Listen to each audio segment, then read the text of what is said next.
So this is similar to an example that we did in the last section, where now you have the answer and you have to come up with the equation. And you might remember that the easier method that we used last time said, well, take points on your original graph, and so we have point A, which is at 0, 8, and point B, which is at 2, -8, and look at the corresponding points. So where did A go? A went to -2, 0, and where did B go to? B went to 0, -8. The difference now is there's something that happened in between.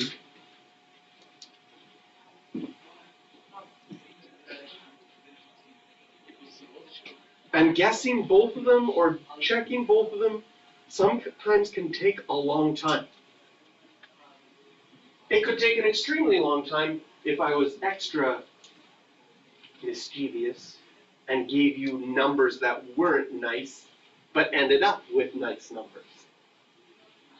Because if you were to guess and check, chances are you would start with nice numbers, like multiplying by 2 or dividing by 2, something like that. And then when you went to add, you would go to nice numbers thinking I probably added 1 or subtracted 1. Right? If I added a third, it'd be like, oh my goodness, how am I ever going to figure that out? So this is where the strategy that we used second is really helpful in this question.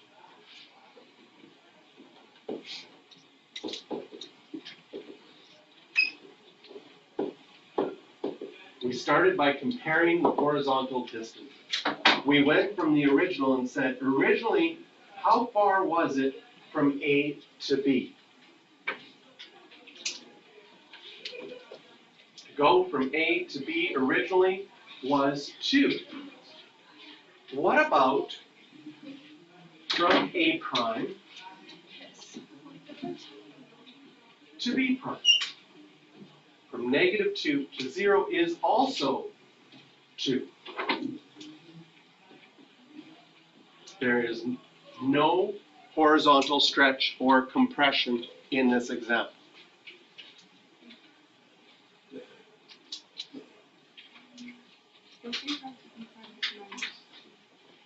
From A prime, we're doing horizontal, so you're going to the right. Now I'm going to add a plus sign here and a plus sign there, just to say we're going to the right. If I start at A prime and I want to go to B prime, I am going to the right. We also are going to compare horizontal distances.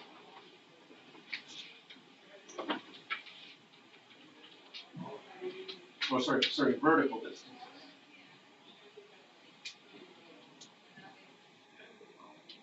On the original graph,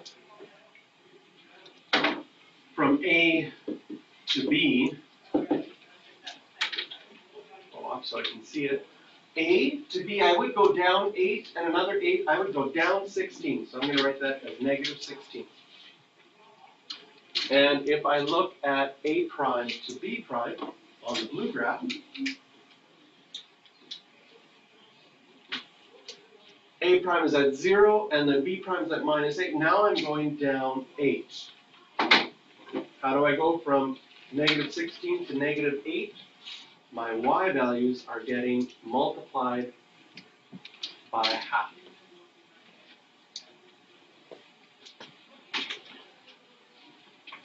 And that gives us the hint for what's happening right here. I'm going to write x by 1. You could have left that because nothing's changing. And I'm going to write y by a half. But that tells me that here, my x values aren't changing. But my y values are 4 and -4. And then it's going to be easy just to look and do mental math. How could you go from 0 to -2? Left or right? Left. 2 units, right? So if I write 2 left, does it work from 2 to 0? Yes. How could I go from 4 to 0? I would have to go down 4. Does that work for the second point, -4 to -8? Yes. So now what we were trying to do is figure out what these labels were on top. And when you only had one arrow, you could just look at it and do the mental math and figure it out. But when you have both sets of arrows, when you have stretches and translations, then it's a little trickier to see the mental math. Some of you could maybe guess right early and you'd be fine. You don't have to show this work.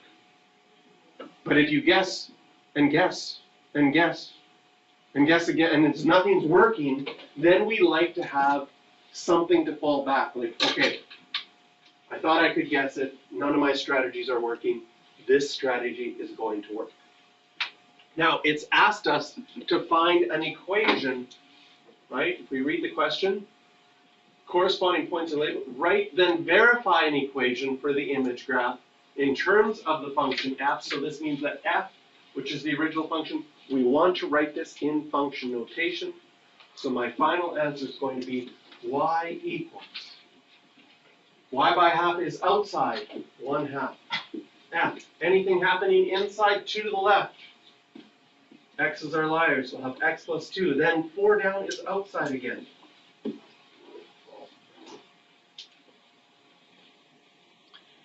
The other nice thing about this technique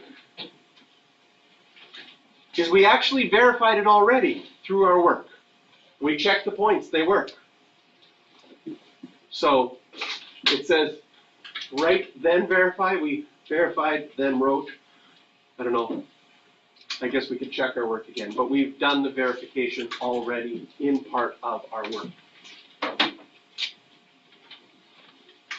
Excellent. Okay, only question number 9.